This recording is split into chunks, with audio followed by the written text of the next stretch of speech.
They own their own grapes. Usually there's a situation. Yeah, you would think. I'm just saying. I'm just throwing out theories. No, you're right. I'm trying to find everyone's line. Where is that? Yeah, I know exactly. Yeah. Exactly. How does that work? Well, I mean, I don't know. Also, I could have done anything could have happened. She was my mom. I just took what she said as truth. Right. Like I didn't fact check her. And also, what if you're just allergic to them, and that was the reason she gave you? No, I've eaten grapes 1,000 times since then. I'm not dead. You could have gone to Dallas and then instantly dead. One would imagine she would have told me. That'd be the most amazing cover. No, you can't eat grapes because they aren't unionized. What? I don't want you to know she's allergic. She'll be sad. She'll be sad. Wouldn't that be way better? The kids will make fun of her. Oh my God.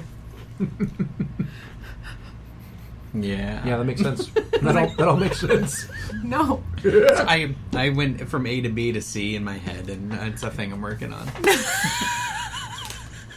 You're working on trying to develop the way your brain works? Yeah. Yeah, no, that's good. Jastro's got me doing that. That's his thing now. He's like, how do you connect ideas? Yeah. He's teaching me to be funnier. It's a helpful tool. It is helpful. I'm really glad that seems to be... Now that's a sales pitch. There you go.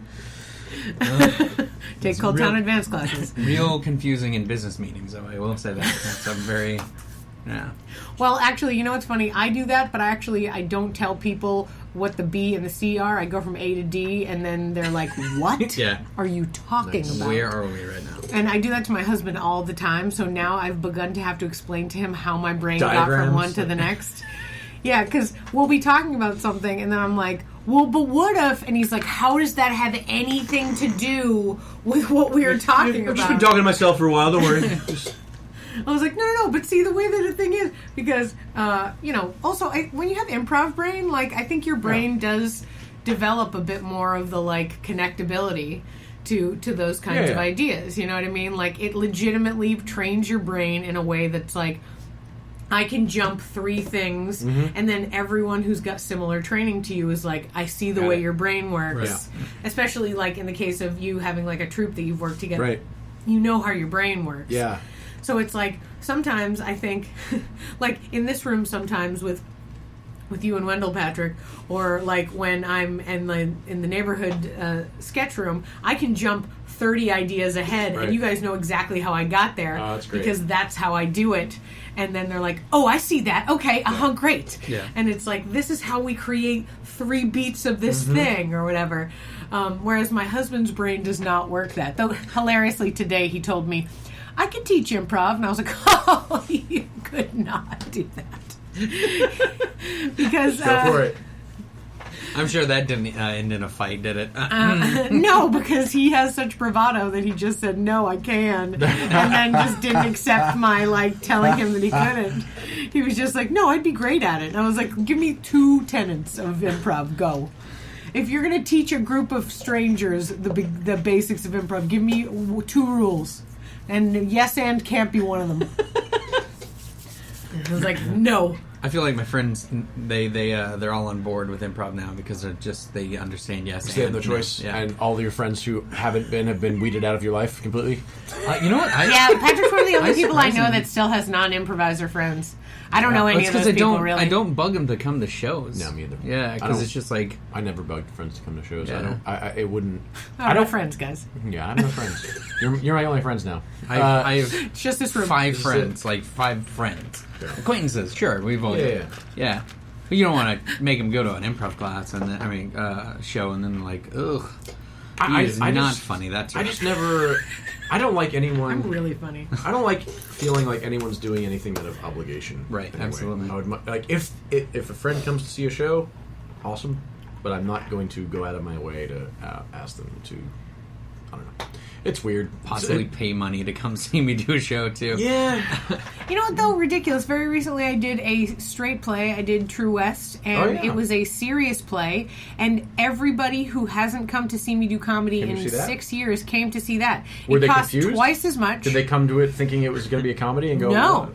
They came to it because they're like, well, this is something different for you. And I was like, why do you need different? Yeah. What sort of variety in our relationship do you need?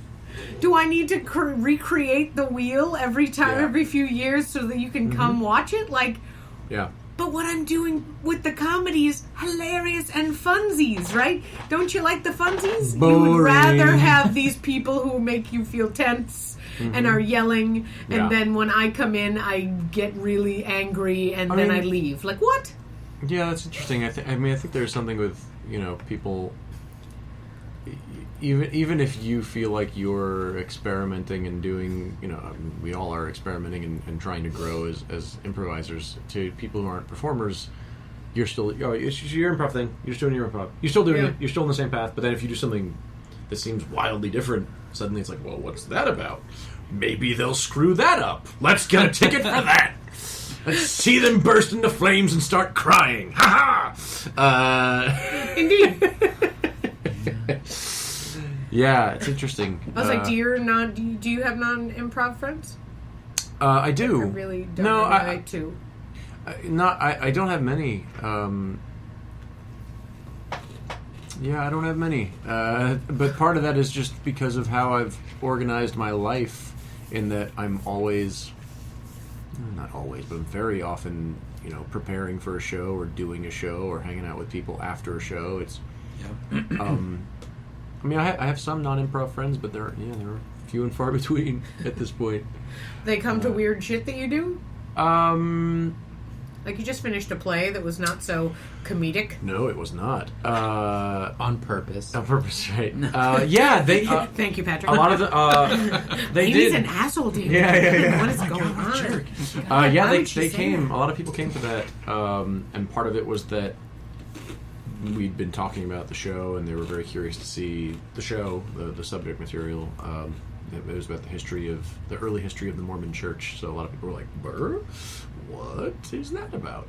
And part of it, some people knew that because it was a devised play, we'd been working on it for about 6 months before the play opened. So I had some friends who are also creative and musicians and things like that. They're like, they just wanted to see what does that look like? What does a thing look like that that a group put together over the course of 6 months? So that was kind of some people wanted to see that, had a morbid curiosity about what that would look like. Yeah.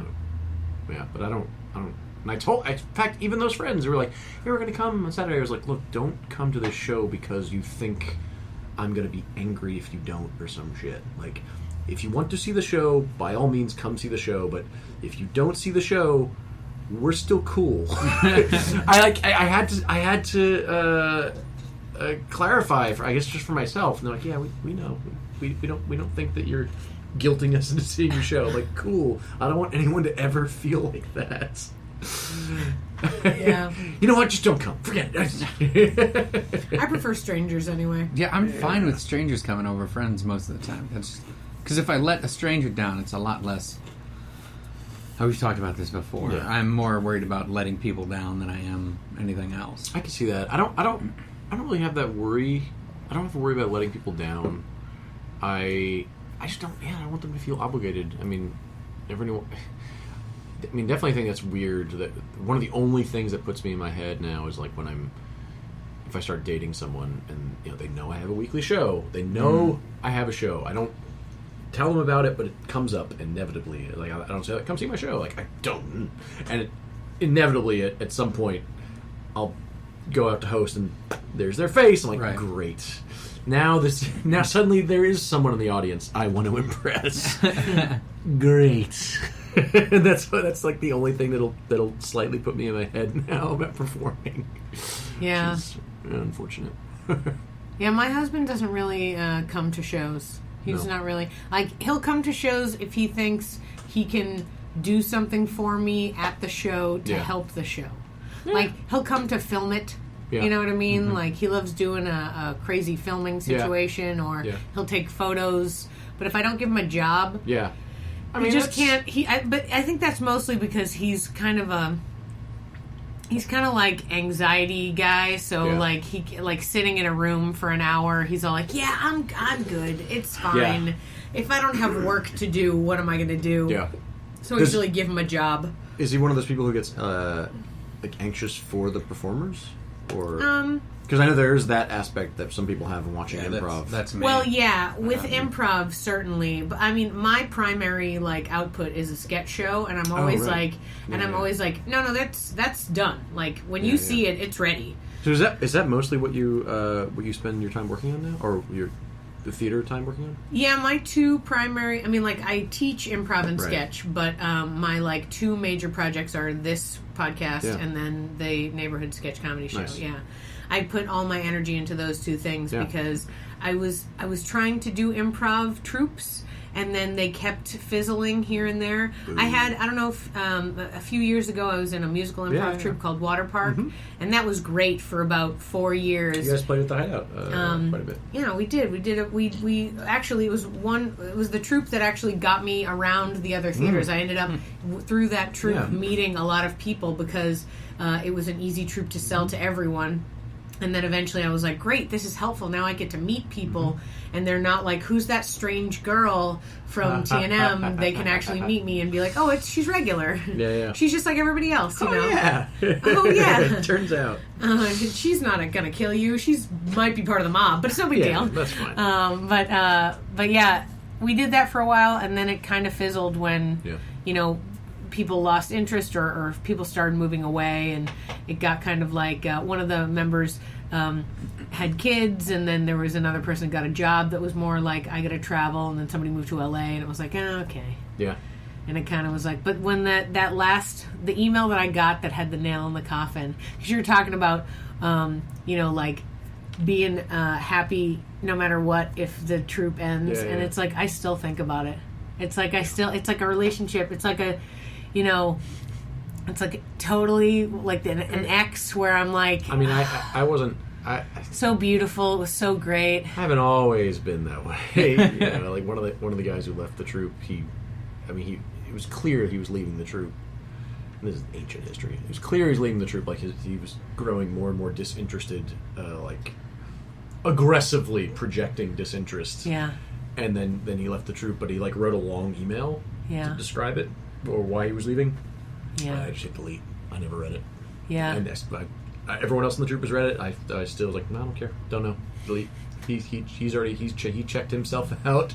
Yeah. Clearly already. Like, I don't care about whatever justifications he has. I want to read the email now. I know. It's ancient history now. It's 11 years ago. Yeah, and you just never know. Also, a lot of times those emails are a lot about that person sort of exercising the demons that they had with reference to the situation they're in the moment. You know what I mean? Yeah. And it's like it could hurt your feelings potentially, because I've had ones where it was like somebody's tried to, you know, like somebody's thrown some information out there, and it's like, well, you didn't need to say that. That was it doesn't have to be negative in that kind of way, you know. But I still think about it. It's like but it's a good thing. It's like it ended on a high note, so now I'm just like I think of it with rose-colored glasses. That is good. Yeah, I'm like, oh, it's great. It didn't like there's no gradual it didn't decline. Get angry. Yeah. There wasn't like a big fight. There wasn't like a day when we like punched each other in the face, you know.